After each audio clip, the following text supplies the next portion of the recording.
Welcome to Not Milk Never Milk. Subscribe if you're lactose intolerant. You start by opening Capcut and creating a new project. Import the background clip and the image you want behind text.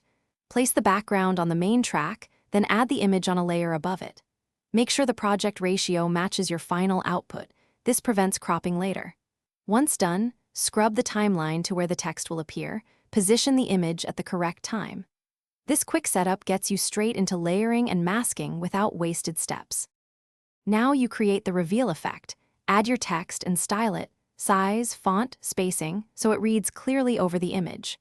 Convert that text into an overlay if Capcut requires it. Place it above the image layer.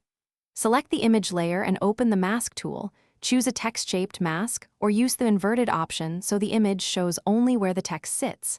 Carefully align the mask to match the text edges. Once aligned, you can animate the mask or the text for a dynamic reveal. Finish by animating the reveal. Add keyframes to the mask or the text. Move from left to right or scale from 0 to 100% to create motion. Make sure to feather the mask slightly so edges look natural. Lower or raise opacity to blend the image behind the text. Once satisfied, preview the clip full screen to confirm timing and sync. Export using the project ratio.